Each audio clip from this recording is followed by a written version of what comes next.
سیدنا ابو بکر صدیق رضی اللہ تعالی عنہ کہ جن کا اپنا اصل نام عبداللہ تھا اور آپ کی کنیت ابو بکر تھی اور لقب صدیق و عتیق تھا۔ جیسے نام عبداللہ اللہ کے بندے، تو اس ابدیت کا اثر اور تاثیر اسلام لانے سے قبل بھی سیدنا ابو بکر صدیق رضی اللہ تعالی عنہ کی زندگی کے اندر موجود تھی کہ آپ کے بارے میں آتا ہے کہ آپ نے کبھی کسی بت کو سجدہ نہیں کیا۔ حالانکہ بت پرستی کا ماحول ہے، ہر طرف بت پرستی عام ہے، اور اسی معاشرے میں سیدنا ابو بکر صدیق رضی اللہ تعالی عنہ نے آنکھ کھولی، اس کے باوجود نہ تو کبھی آپ سے کسی گناہ اور معصیت کا ارتکاب ہوا، شراب نوشی عام تھی، جیسے ہمارے ہاں پانی پیا جاتا ہے اس طرح ان کے ہاں شراب پی جاتی تھی، لیکن آپ نے کبھی بھی شراب نہیں پی۔ بت پرستی عام تھی، ہر گھر میں بت موجود تھے، لیکن آپ رضی اللہ تعالی عنہ نے کبھی بھی کسی بت کو سجدہ نہیں کیا۔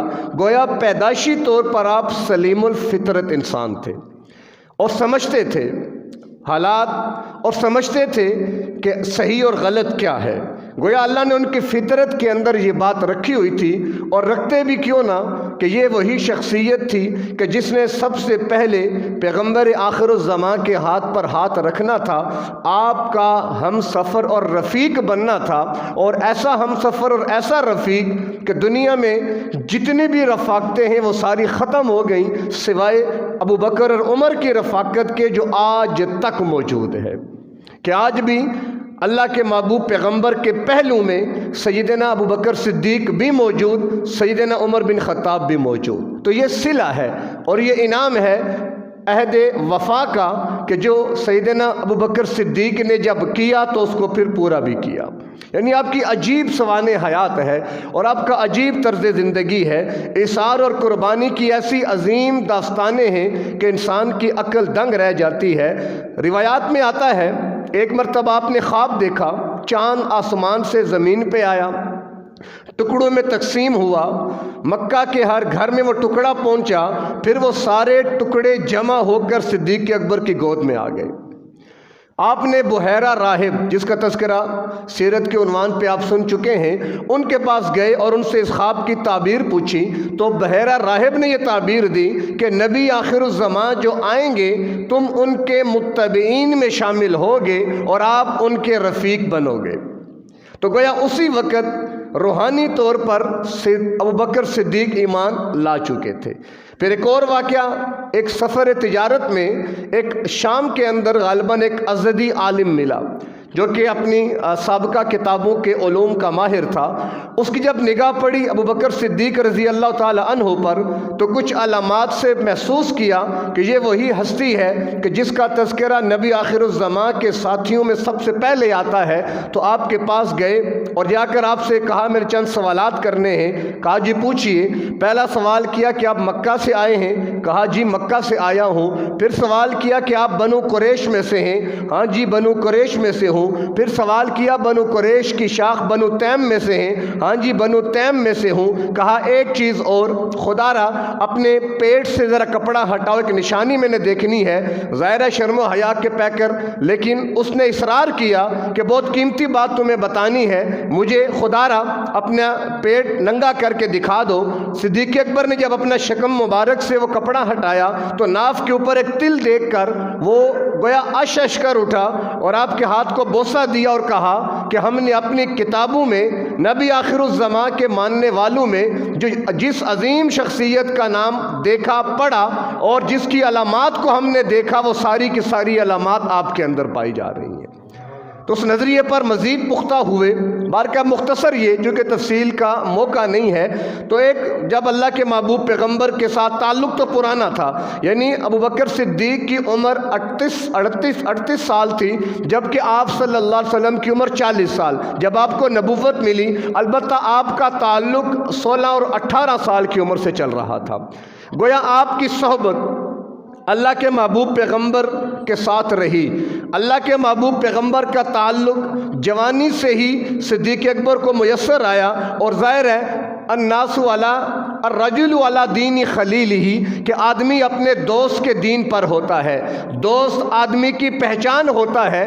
اگر کسی کی پہچان یا تعارف لینا ہو تو اس کے دوستوں سے پوچھو کہ دوستوں کے مابین پردہ نہیں ہوتا، دوست تعارف ہوتے ہیں۔ اسی لیے بڑے حضرات کہا کرتے ہیں کہ جب بھی دوست بنانا ہو تو سوچ سمجھ کے بنایا کرنا، کہ دوست بعد میں تعارف بن جاتے ہیں۔ کہ ایسا نہ ہو کہ تعارف کے اندر آئے اچھا وہ فلاں کا دوست، اچھا فلاں کا دوست، تو فلاں کی وجہ سے کہیں آپ کے اوپر کوئی اعتراض نہ آ جائے۔ اور ابو بکر وہ شخصیت ہے کہ جن کو دوستی ملی تو اللہ کے محبوب پیغمبر کی ملی، آپ کی صحبت میں رہے۔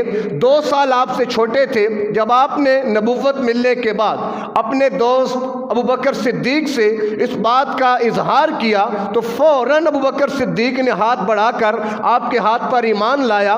اللہ کے نبی فرمایا کرتے تھے کہ میں نے جس کے سامنے یہ دین کی دعوت پیش کی، ہر ایک نے سوالات کیے، مجھ سے بحث مباحثہ کیا، اس کے بعد جا کر ایمان لائے سوائے ابو بکر صدیق کے، کہ یہ وہ شخصیت ہے کہ جب میں نے اس کے سامنے اسلام کی دعوت کو پیش کی تو بلا سوچے سمجھے اس نے فوراً مجھ پر ایمان قبول کر لی، فوراً ایمان لے آئے۔ اور لاتے بھی کیوں نہ، رفاقت تھی، دوستی تھی، تعلق تھا، اور دوستوں سے تو راز چھپے ہو نہیں ہوتے۔ پھر کچھ وہ خواب، پھر کچھ علامات، پھر اللہ کی طرف سے ایک چناؤ تھا۔ بنیادی بات چناؤ، جیسے صحابی یہ رسالت اور نبوت یہ اللہ کا چناؤ ہوتا ہے۔ اللہ اپنے بندوں میں سے اللہ یصطفی من الملائکۃ رسلا ومن الناس، کہ اللہ تعالیٰ چن لیتے ہیں لوگوں میں نبی اور رسول۔ تو جیسے نبوت اور رسالت یہ اللہ کی عطا ہے، نبی اور رسول اللہ کا چناؤ ہے، تو صحابیت کا جو مقام اور درجہ ہے یہ بھی اللہ تبارک و تعالیٰ کا چناؤ ہے۔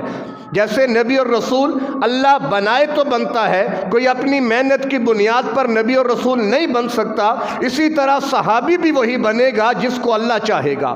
اللہ نہ چاہے تو کوئی صحابی بھی نہیں بن سکتا۔ تو نبوت اور رسالت بھی اللہ کی عطا، صحابیت بھی اللہ کی عطا۔ اور پھر صحابیوں میں حضرت ابو بکر صدیق کا جو مقام اور مرتبہ ہے اس کے تو کیا کہنے، کہ آپ کو افضل الناس بعد الانبیاء کا لقب ملا، صحرا ملا۔ انبیاء کے بعد جتنی امتیں ہیں، حضرت آدم سے لے کر اللہ کے محبوب پیغمبر کی آخری امت تک، تمام انسانوں کے امام اگر ہیں تو ابو بکر صدیق ہیں۔ سب سے افضل مقام اور مرتبہ آپ کو ملا، آپ ایمان لے آئے۔ ایمان لانے کے بعد گویا پھر تو آپ نے اپنی زندگی اپنے محبوب کے نام کر دی، اپنی زندگی نہیں، اپنا گھر بار، اپنی آل اولاد، اپنا مال اسباب، سب کچھ اللہ کے محبوب پیغمبر کے نام کر دیا۔ کعبہ میں اللہ کے محبوب پیغمبر کھڑے ہوئے اور آپ نے دین کی دعوت دی، کفار آپ پر پل پڑے اور آپ کو مارنا شروع کیا، آپ پر تشدد شروع کیا۔ پتہ چلا ابو بکر صدیق رضی اللہ تعالی عنہ کو، تو بھاگے بھاگے آئے اور آ کر اللہ کے محبوب پیغمبر کے اوپر لیٹ گئے۔ جب یہ منظر کفار نے دیکھا تو غصہ آیا، تو اللہ کے محبوب پیغمبر کو چھوڑا، ابو بکر صدیق کو پکڑ کے مارنا شروع کیا۔ اتنا مارا کہ وہ یہ سمجھ کر چھوڑ کر گئے کہ اب تو صدیق اکبر فوت ہو چکا ہے، اتنا مارا۔